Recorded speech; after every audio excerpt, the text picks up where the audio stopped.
ॐ त्रिपुराय विद्महे तुलसी पत्ताय धीमहि तन्नो तुलसी प्रचोदयात्। भगवान की जय। श्री शिवाय नमस्ते। नवरात्रि की हार्दिक शुभकामनाएं।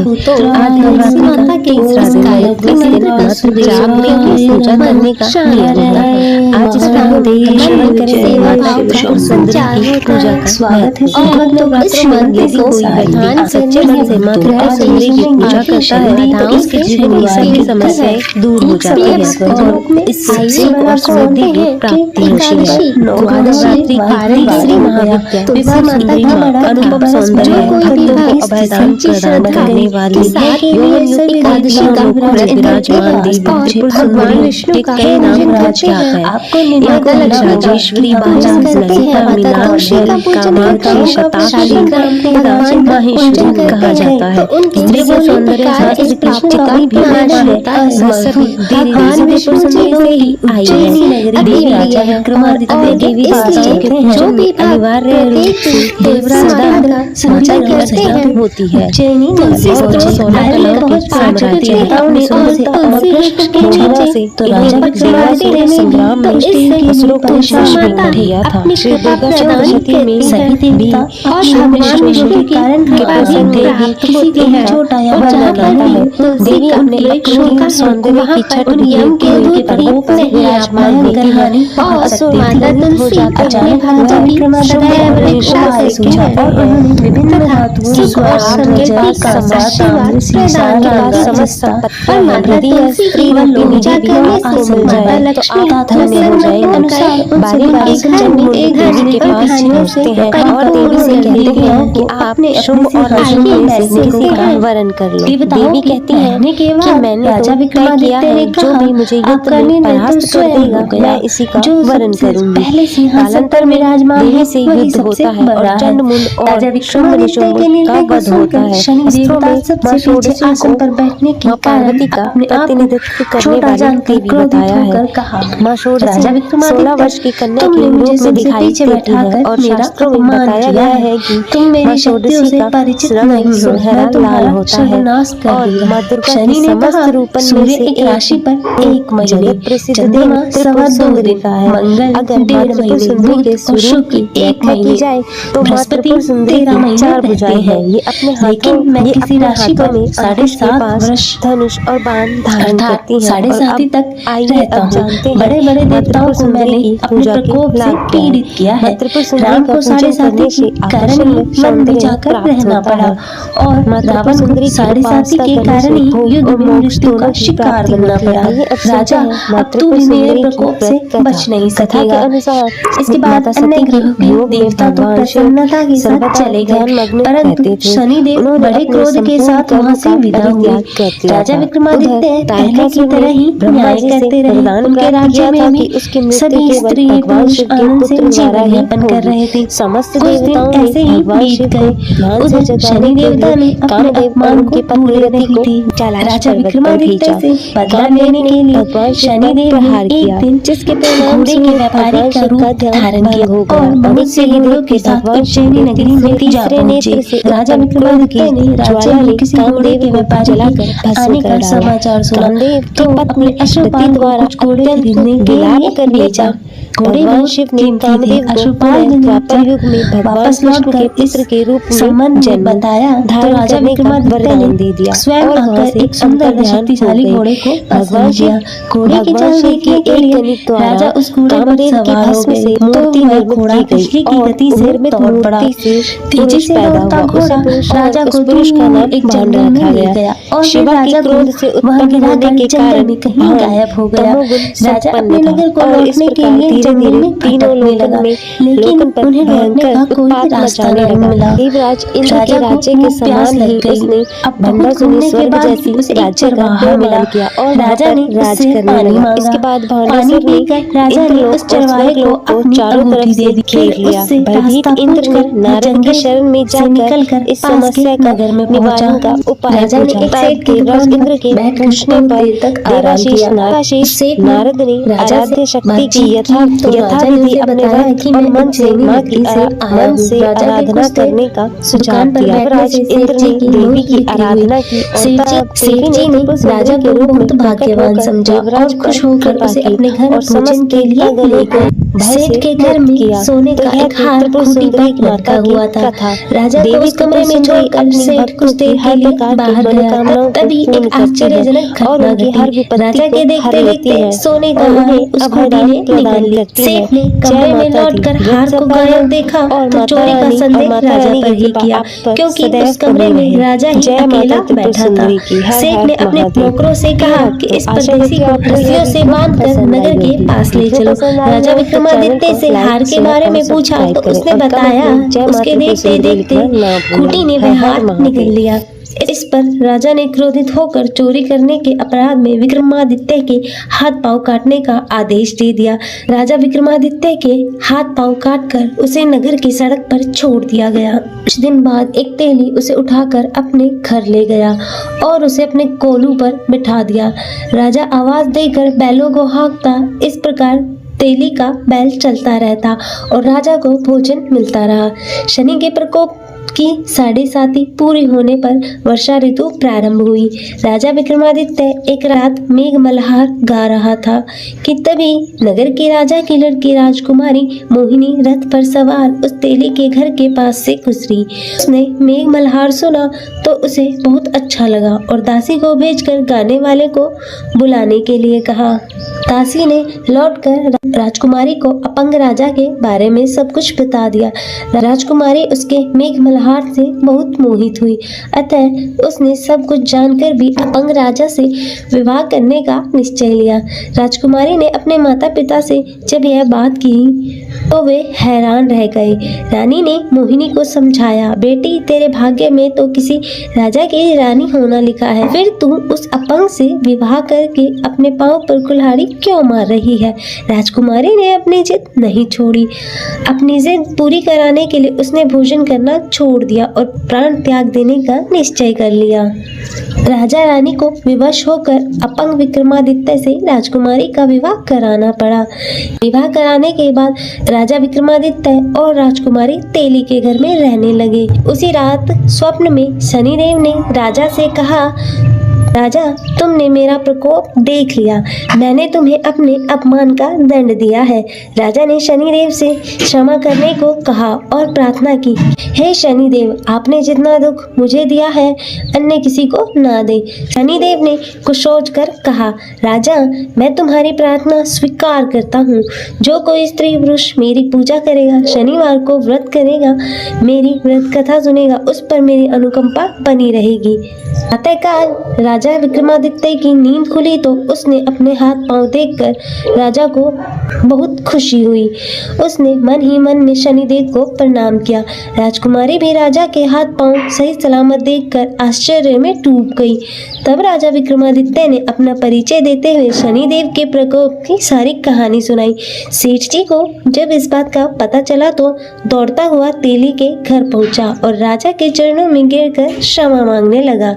राजा ने उसे क्षमा कर दिया क्योंकि यह सब तो शनिदेव के प्रकोप के कारण हुआ था। सेठ राजा को अपने घर ले गया, उसे भोजन कराया। भोजन कराते समय वहाँ एक आश्चर्यजनक घटना घटी। सबके देखते देखते उस खूंटी ने हार उगल दिया। सेठ जी ने अपनी बेटी का विवाह भी राजा के साथ कर दिया और बहुत से स्वर्ण आभूषण धन आदि देकर राजा को विदा कर दिया। राजा विक्रमादित्य राजकुमारी मोहिनी और सेठ जी की बेटी के साथ उज्जैनी पहुंचे तो नगरवासियों ने हर्ष के साथ उनका स्वागत किया। अगले दिन जब राजकुमार राजा विक्रमादित्य ने पूरे राज्य में घोषणा कराई कि शनिदेव सब देवों में सबसे श्रेष्ठ है, प्रत्येक स्त्री पुरुष को शनिवार को उनका व्रत करें और व्रत कथा सुने। राजा विक्रमादित्य की घोषणा से शनिदेव बहुत प्रसन्न हुए। शनिवार का व्रत करने वाले और व्रत कथा सुनने के कारण सभी लोगों की मनोकामनाएं शनिदेव की अनुकंपा से पूरी होने लगी और सभी लोग आनंद पूर्वक रहने लगे। ओम नमो भगवते वासुदेवाय नमः। हरे कृष्ण। श्री शिवाय नमस्तुभ्यम। तो आप सभी भक्तजन बड़ी ही श्रद्धा और प्रसन्न चित मन से कथा को श्रवण कीजिएगा। उमापति श्री शंकर भगवान की जय। शनिदेव महाराज की जय। सर्व देवी देवताओं की जय। कथा के अनुसार किसी गांव में एक ब्राह्मण अपने परिवार के साथ रहता था और सुबह वह जब सोकर उठता तो कुछ चिंतित रहता था। तब उसकी पत्नी ने पूछा कि आप सुबह सुबह किस चिंता में हो। तब ब्राह्मण ने कहा कि आजकल मुझे रोज स्वप्न में नीले कपड़े पहने एक व्यक्ति दिखाई देता है और कहता है कि मैं तेरे लगूंगा। और तब यह सुनकर उसकी पत्नी बोली, यह तो शनिदेव है और आप पर शनि की दशा लगने वाली है। अब वह सपने में आए तो उनसे कहना कि लग जाओ, लेकिन सवा पहर से ज्यादा की हाँ मत भरना। और अगले दिन फिर ब्राह्मण को रात में वही स्वप्न आया तो ब्राह्मण बोला, लग जाओ। तब शनिदेव ने कहा, ब्राह्मण मैं तेरे 7.5 साल के लिए लगूंगा। तो वह ब्राह्मण बोला, नहीं महाराज, यह तो मुझसे सहन नहीं होगा। फिर शनिदेव बोले, ठीक है तो मैं 5.5 साल के लिए लगूंगा। तब इस पर भी ब्राह्मण बोला, नहीं महाराज, यह भी नहीं। फिर शनिदेव बोले, 2.5 वर्ष। तो ब्राह्मण बोला, महाराज यह तो नहीं झेला जाएगा। फिर ऐसा करते करते शनिदेव बोले कि सवा प्रहर के लिए तुझे मेरी दशा सहनी ही होगी। और तब उस पर ब्राह्मण ने हाँ कर दी। और सुबह उठकर ब्राह्मण ने अपनी पत्नी को सारी बातें बताई और बोला, मुझे सवा प्रहर की दशा लग गई है, तू मुझे सोने के 2 टक्के दे दे। मैं जंगल में चला जाता हूँ और वहाँ बैठकर पूजा पाठ करूँगा और पूरा समय होने पर वापस आ जाऊँगा। और तू घर पर ही रहना और बच्चों का भी ध्यान रखना और बाहर मत जाने देना और किसी से झगड़ा भी मत करना। तब ऐसा कहकर ब्राह्मण जंगल में चला गया और वहाँ पूजा पाठ करने लगा। फिर 1 प्रहर बीत गया। तब ब्राह्मण ने सोचा कि 1 प्रहर तो बीत ही गया है, थोड़ी सी देर है, यह तो रास्ते में ही कट जाएगी। तब ऐसा सोचकर वह ब्राह्मण घर की ओर चल पड़ा, परंतु शनि की दशा से कौन बच सकता है। और तब शनिदेव ने रास्ते में मतीरे लगा दिए। फिर ब्राह्मण ने सोचा 2-4 मतीरे बच्चों के लिए ले चलता हूँ। और ब्राह्मण ने माली को आवाज लगाई, परंतु माली नहीं आया। तो ब्राह्मण ने एक सोने का टका वहाँ रखकर 2 मतीरे तोड़ लिए और अपने थैले में रखकर आगे चल दिया।